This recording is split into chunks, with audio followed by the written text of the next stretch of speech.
Bonjour à tous, avec l'aide de Dieu, nous allons étudier le cours numéro 286 dans le Rambam Sefer Mitzvot. Commandement positif numéro 196. L'ordre qui nous était enjoint de donner un cadeau, de gratifier à Anaka, on dit en hébreu, le serviteur hébreu, lorsqu'il sort en liberté après avoir fini de travailler chez son maître. Il ne faut pas qu'il ressorte les mains vides. Comme Dieu dit dans la Torah, Anek taniklo mitzoncha migonecha miyigvecha ashaberach hashem lokecha titenlo.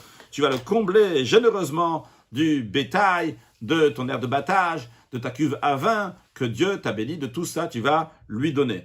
Les lois de ce commandement, de cette mitzvah, ont été expliquées dans le premier chapitre du traité Kiddushin. Commandement négatif numéro 233, donc c'est lié avec ce qu'on vient d'apprendre maintenant, mais la partie négative, il est interdit de laisser le serviteur hébreu partir les mains vides une fois qu'il a fini de travailler au bout de ses 6 ans, mais on doit absolument donc lui donner de nos moyens, comme il est dit, lorsque tu vas le renvoyer en liberté de chez toi, tu ne vas pas le renvoyer les mains vides.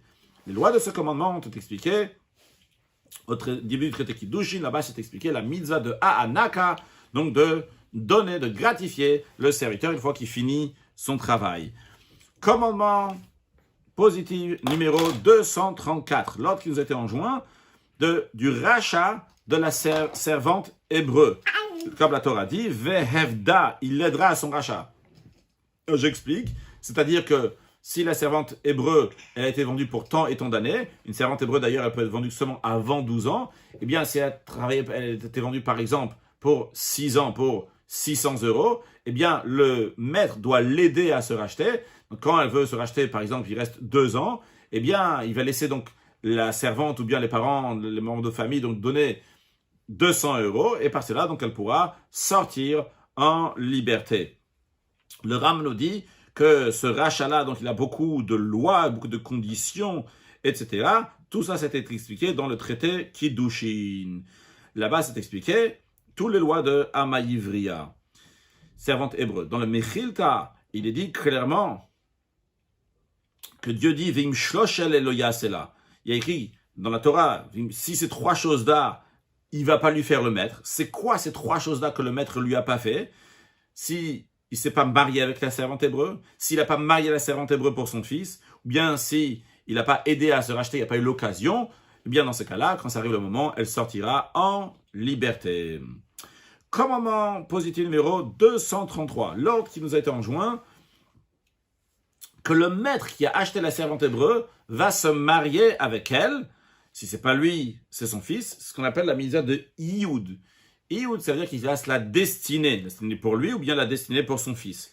Clairement, il est dit dans le Midrash que la mitzvah de Iyud, de se marier avec la servante hébreu, passe avant la mitzvah du rachat de la servante qu'on vient d'apprendre maintenant. Vu que le verset dit « Ada » si le maître ne s'est pas destiné pour lui ou son fils, donc cette servante, à ce moment-là, Vehevda, il aidera à son rachat.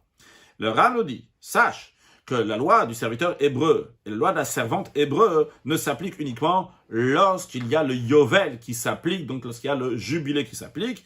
Les lois de ce commandement ont été expliquées dans le premier chapitre du traité Kiddushin. Commandement négatif numéro 261, l'interdiction à celui qui a acheté la servante hébreu de la vendre à quelqu'un d'autre. Comme la Torah dit, le yimshol mocha bevidoba, il n'aura pas le pouvoir de la vendre à un homme étranger alors qu'il a trahi. Et les lois de ce commandement-là ont été expliquées dans leur totalité au début du traité Kiddushin. Un mot de Chassidut, il est dans la Chassidut que la Amaïvria, la servante hébreu, donc c'est le niveau le plus haut dans le service d'Hachem, à tel point donc elle se marie avec son maître, qui fait référence quand le juif se marie, s'unit totalement avec Akadosh Baruch Hu, que Dieu fasse que très prochainement, on mérite le mariage du peuple juif avec Dieu lors de la venue de Mashiach. Now, excellente journée.